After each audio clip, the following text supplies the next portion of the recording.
Hell. How do I conclude this important video series about hell? My daughter Annie came out to us 10 years ago, and I started FreedHearts and have been doing this work with parents, with LGBTQ people, learning to love well and change the human conversation on love and inclusion ever since. I've worked to dismantle fear-based lies, threats to intimidate, especially those on the margins. I know many of you have been terrorized and threatened and harmed physically, emotionally, spiritually, by people in a position of authority in your lives, people who say they love you. Most of them are just doing what they think is right, but it's all based on fear. The fear you have internalized is breathtaking. I was in Australia speaking at an affirming church. Almost everyone there identified in some way as LGBTQ.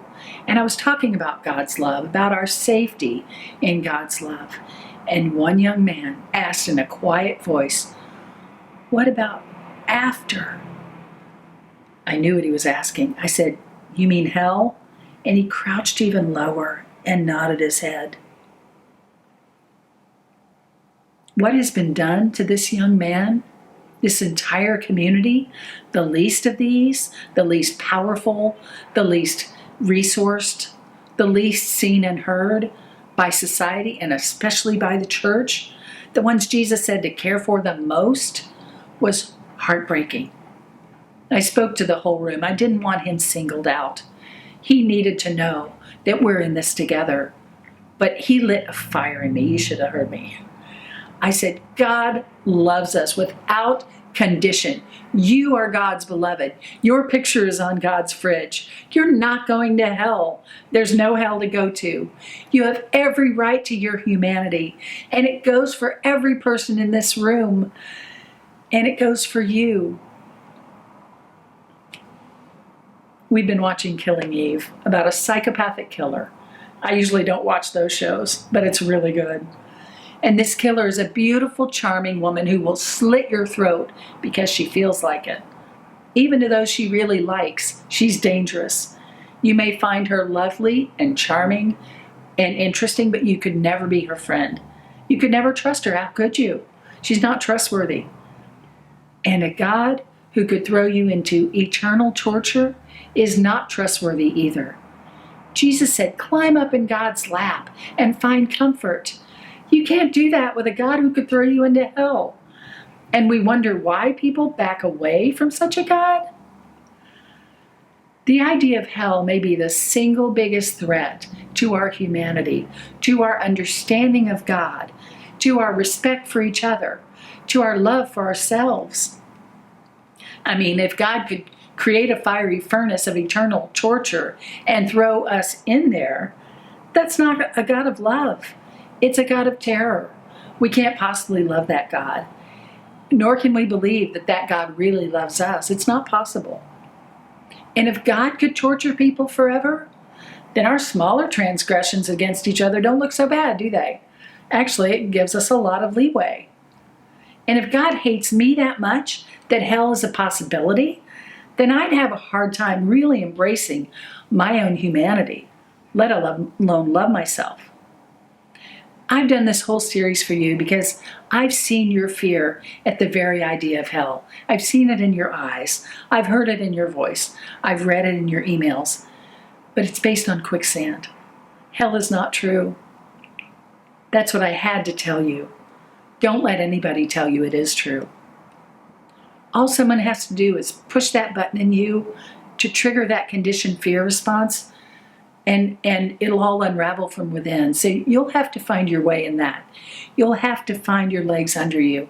Don't get sucked into the fear because it's false. Some Christians love to say, well, I didn't say it, God said it. But God didn't say it. And I saw your lips move. Those words came out of your mouth. Don't blame that on God. In these videos, I said that the Bible does not teach a fiery, everlasting place of torment, that no one in the Bible even had that concept. I said a God who could have created such a place is not a God of love. That's a God of terror and hate and vengeance. No wonder we struggle to trust such a God. Whatever fear you have about it, you learned. You weren't born afraid you'd go to hell. What if our churches taught that unconditional love of God? If you want to go deeper into the relevant biblical passages, I've got a free book for you. The author, a friend of mine, has researched this and made it available to you as a PDF. Just email me and say you want the Hell book, and I'll send it. We have extensive resources and vibrant community for you. Just come say hello at freedhearts.org. Please, don't just continue to believe or teach something that's so big and so important. We were meant to be at peace.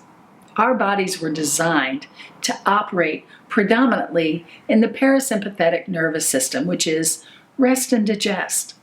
Sympathetic response is only meant to be occasional when needed for fight or flight. Your brain can't do both at once. I shared with you 1 John 4, where it says, God is love, and God's love has no fear, because full, complete love expels all fear.